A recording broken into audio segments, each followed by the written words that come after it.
YCP మాజీ మంత్రి అనిల్ కుమార్ యాదవ్ మాట్లాడుతున్నారు. ఇప్పుడు అలా చూద్దాం.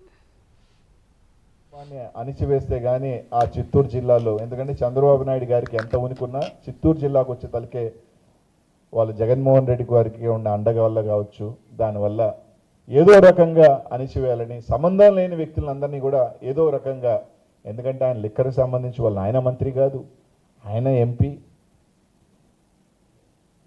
ఏదో విధంగా తీసుకొచ్చి ఇరికిచ్చే కార్యక్రమం, ఈరోజు జగన్మోహన్ రెడ్డి గారి మీద బురద జల్లే కార్యక్రమం, ఏదో విధంగా జగన్మోహన్ రెడ్డి గారిని తప్పు కింద పెట్టించే కార్యక్రమం చేయటం తప్ప ఆయన మీద 7 కేసులు ఉన్నాయి. దానికి సంబంధించి పురోగతి లేదు. 2023లో ఇదే లిక్కర్ కేసు 6 డిస్టిలరీస్కే 70% కట్టబెట్టారు. దీనికి సంబంధించి ఒక పెద్ద స్కామ్ ఉంది, దాని గురించి ప్రస్తావన లేదు,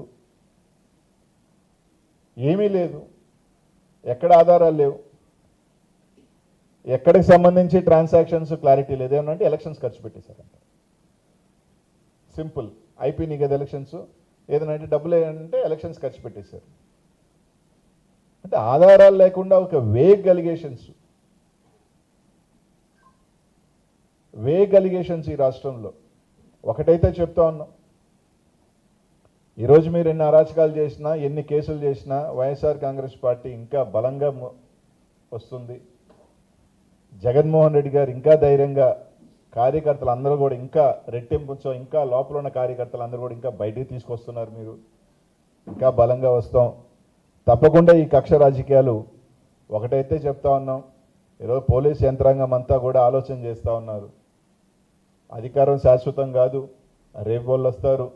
అందరు గుర్తుపెట్టుకోవాల్సింది, మళ్ళీ ఇదే పోలీస్ అధికార యంత్రాంగం ఉంటుంది. ఇదే పోలీస్ అధికారులు మళ్ళీ కూడా ఏ ప్రభుత్వం చెప్పినా వింటారు. ఇదే పోలీస్ అధికారులు ఏదైతే ఈరోజు మీరు అనుకున్నట్టు మీకు కొమ్ము కాస్తారో, ఇదే రేపు ఇంకో ప్రభుత్వం, మా ప్రభుత్వం వస్తుంది, అప్పుడు కూడా ఇలాగే జరుగుతాయి. ఈరోజు పోలీస్ అధికారులే మాకు ఎస్పీ స్థాయి పోస్టులే మాకు వద్దురానైనా మేము వెళ్ళిపోతా ఉంటున్నారు.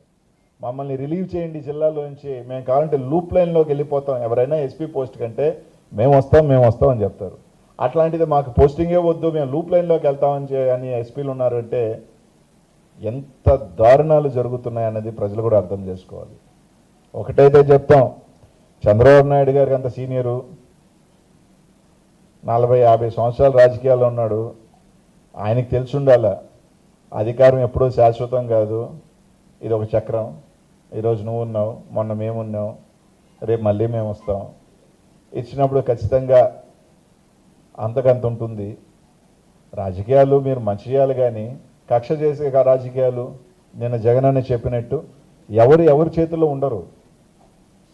ఈరోజు మీరు ఎంత ఇబ్బంది పెట్టాలని చూస్తే రేపు ఏ కార్యకర్త కూడా ఎవరి మాటలు వినరు, వినే పరిస్థితి కూడా ఉండదు. ఆ రోజు ఇదే పోలీస్ యంత్రాంగం మీరు గొంతు చించుకున్నా, ఏం చించుకున్నా మీకు కూడా కేసులు పెట్టే పరిస్థితులు ఉండవు.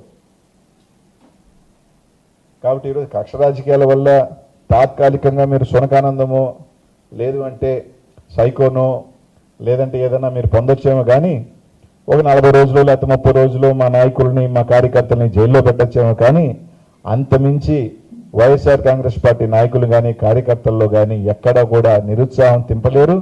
ఇంకా కసి పెంచుతున్నారు. ఇంకా రెట్టింపు ఉత్సాహంతో మేమందరం కూడా వస్తాం. లేని స్కామ్ని ఎక్కడ ఈరోజు చూస్తే ఇది అన్ని లెక్కలే. మీ దాంట్లో మాకన్నా కేసులు ఎక్కువ అమ్మిన, మీరు ఆదాయం తక్కువ ఉంటే తక్కువ కేసులు అమ్మి మేము ఆదాయం ఎక్కువ తీసుకొస్తే ఆదాయానికి గండి పడుతుందని చెప్తా ఉన్నారు. అదే రేటు మారలా. డిస్టరీస్కి ఇచ్చే రేటు మీరెంత ఇచ్చారో మేమెంత ఇచ్చాం, కానీ ఆదాయం మా ప్రభుత్వంలో పెరిగింది, మీ గవర్నమెంట్లో రేటు తగ్గింది. మీరు ఇంకా ఎక్కువ షాపులు ఉన్నాయి, మేము ఇంకా షాపులు తగ్గించాం. అంటే ఎవరికి ముడుపులు ఇస్తారు? ఇప్పుడు ముడుపులు మీరు తీసుకో ఉండాలా, మేము తీసుకున్నామా? మీరు తీసుకున్నారు ముడుపులు.